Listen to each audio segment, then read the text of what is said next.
so many things happening on such a regular basis. It is sometimes hard to see the change, especially in a short time frame like we're working in. Even 3 years, I think, for a behavior change, for a norm to actually shift, is actually ambitious. So we're still a few years away of actually seeing that paradigm change. How do we sustain it after that? It has to be relevant to the people that are making those changes, and it has to be convenient. So our job is to understand what their barriers are, remove them or help them to remove them, so that it becomes possible for them to make the change. That being said, we're all human and all subject to sort of the practicalities and busyness of life and so on. So while people get it spiritually and they get it in their heads, there's also the realities of being overly busy and needing to drive your car everywhere and buy convenience food and those kinds of things. So it's a back and forth between our beliefs and the practicalities of the way we live our lives. And so we're trying to blend that slowing down and enjoying life and living in a more sustainable way is better for your health, your spiritual well-being, and for the planet. Despite all the green talk, some people do need to be educated, or at least beyond being educated, they need to understand that in order to participate, they have to kind of change their expectations. I think that all the ideas and all the voices have actually contributed immensely to where we've gotten to, and we've gotten to the right place. But it takes longer because you're trying to get it right without one or two people saying this is what we're going to do. And there will always be a segment of society that will care more about particular issues. So climate change is a very hot topic right now. I guess that's a bad pun, right? But climate change is a big buzzword right now, and a major issue, for instance, for Toronto. And I think that's creating a greater awareness and helping people make more positive changes. However, I will say that sometimes putting in energy efficient lighting might be a simpler thing for someone to do than get out of their car on an everyday basis or even on a partial basis. So I think environment is a major driver to encourage sustainable transportation, like even walking to work or cycling. However, I think that money is a major factor as well. Like if we want to really get people out of their cars, we need to give them incentives and reliable transit, ways to carpool, economic incentives. We have to stress quality of life. Obviously, people sometimes they're worried about carpooling because they think that maybe what happens if my carpool partner gets sick? How will I get home? Smart Commute has an emergency ride home program. We'll give you a ride home in that case. So you have that assurance that you can carpool with some certainty. Because it's a charity, a nonprofit, people are concerned about how money gets spent. And so there's a lot of discerning goes on about investing in these kinds of things. And is this the best use of members' limited amount of money? So the challenge for us has been to get enough money to get the ball rolling so that they can begin to see the benefits. Second challenge we have is we really have to deal with the bureaucrat of our city departments.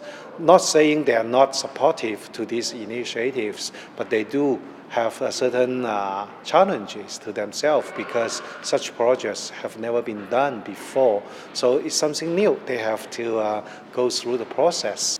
I think we've learned the value of having some resources dedicated to sort of supporting and pushing the project forward. Those are not things that you generally have the capacity to do with your existing organizational structure. So the board slowly stepped into and then accepted the need to sort of have a project coordinator on hand to sort of invest in that, bit of a leap of faith, and to dedicate the extra time and so on to the project. It hasn't always been easy, for a group that basically would like in some ways just to run the housing to have to sort of deal with all the complicated issues that have arisen during the project's development is tiring and distracting. And the only thing, I think, not the only thing, but the thing that keeps everybody going is, of course, the vision of reaching this goal of a retrofitted building that's got a smaller footprint and lower costs and so on, and is more comfortable for the tenants. What we're looking at is really trying to develop a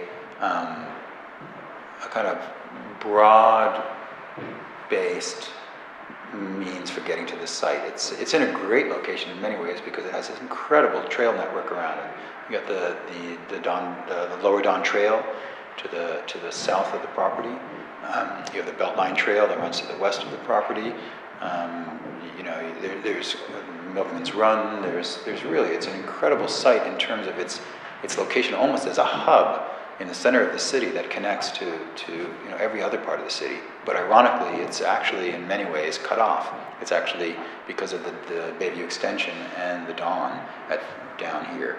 It's it's very difficult to actually access the site by bike right now, on foot in anything but really the best weather. The trails are not in great shape, so we're working with the city again as partner in this to really use the site and the redevelopment of this site to actually kind of create better infrastructure to sort of connect the east and the west sides of the cities in the ravine system here. The economic piece is really important. I think a lot of the other marketing that's been done has always sort of skirted over that issue because it is a high upfront investment, and so being upfront and honest about it, I think people really appreciate that, and it is a conversation that people need to have, because otherwise you're sort of stringing them along for a really long time and then you're asking them for $5,000 or in the case of solar PV $10,000 or $20,000, and that's what have you gained by doing that? So that developing a calculator for people and that can actually figure out, what are their savings going to be, what is it going to cost them, how much are they going to save over time. Those sorts of tools are essential. Like with many renewable energy technologies, is that the knowledge of the consumer is really low. Even in people who are very interested in it, they don't have a really good idea of what's out there in the market. The industry itself is fairly small. It hasn't put a lot of resources into market development yet. It's been more working at developing an ability to respond to demand and so on. So this area of how you develop markets in renewable energy technologies and so on, I think that's the gap that we're really filling for people. People know how to talk to their neighbors, they know how to communicate within their social networks and so on, but the question of the quality of the information and the understanding that's communicated to them is that I think that's probably one of the most substantive things that our power has been able to deliver.